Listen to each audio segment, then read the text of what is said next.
રાજકોટ બસ દુર્ઘટના બાદ સુરત પોલીસ સજાગ। બસ ડ્રાઈવરો પર કસાવા માંડાયો કસોટીનું દોર। રાજકોટની દુઃખદ બસ અકસ્માતની ઘટનાને પગલે સુરત પોલીસ પણ હરકતમાં આવી છે। સુરત ટ્રાફિક પોલીસની ટીમે શહેરના વિવિધ વિસ્તારોમાં કાર્યવાહી શરૂ કરી છે। વિશેષત્વે સુરતના વી.આર. મોલ પાસે બસ ડ્રાઈવરોની ચકાસણી હાથ ધરવામાં આવી। ટ્રાફિક પોલીસ દ્વારા ડ્રાઈવરોના લાયસન્સ તથા શારીરિક સ્થિતિની ચકાસણી કરાઈ રહી છે। ડ્રાઈવરો માટે બ્રેથ એનાલાઇઝર મશીનનો ઉપયોગ કરીને મદિરા સેવનની તપાસ કરવામાં આવી। સુરક્ષા સુધારવા માટે સુરત શહેરના અનેક સ્થળોએ આ પ્રકારની ચેકિંગ કાર્યવાહી ચલાવાઈ રહી છે।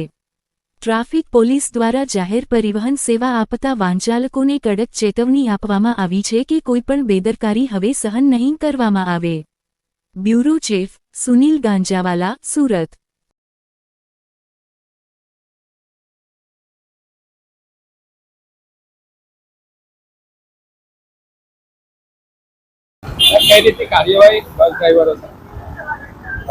જે ગુજરાત રાજ્યની અંદર હાલમાં ઓવર સ્પીડિંગ અને ડ્રિંક એન્ડ ડ્રાઈવના જે બનાવો બને છે, જેમાં આમ જનતાને ભોગ બનવું પડે છે, એના અનુસંધાનમાં ગુજરાત રાજ્યના જે બનાવો અકસ્માતના છે એનો ઘટાડો લાવવા માટે આજે અમારા સુરતના પોલીસ કમિશનર શ્રી અનુપમસિંહ ગેહલોત સાહેબ, અમારા જોઈન્ટ સીપી શ્રી રાઘવેન્દ્ર વત્સ સાહેબ, અમારા ડીસીપી અમિતા વનાણી સાહેબ અને અમારા એસીપી શ્રી ટંડેલ સાહેબે એક ટીમ સ્વરૂપે બીઆરટીએસની બસોના ડ્રાઈવરોનું ડ્રિંક એન્ડ ડ્રાઈવ અંગેનું ચેકિંગની એક ટીમ બનાવી અને અમને સૂચના આપવામાં આવેલી હતી। જે અનુસંધાને આજરોજ વીઆર મોલની સામે આવેલા બીઆરટીએસ બસ સ્ટેન્ડ તથા આજુબાજુના બીઆરટીએસ બસ સ્ટેન્ડની અંદર જે બસો આવે છે એને રેન્ડમલી એના ડ્રાઈવરોના ડ્રાઇવિંગ લાયસન્સ અને એમનું બ્રેથ એનાલાઇઝર વડે અમે ચેકિંગ કરેલ છે, જેમાં કોઈ પણ ડ્રાઈવર ડ્રિંક એન્ડ ડ્રાઈવ કરતો મળી આવેલ નથી।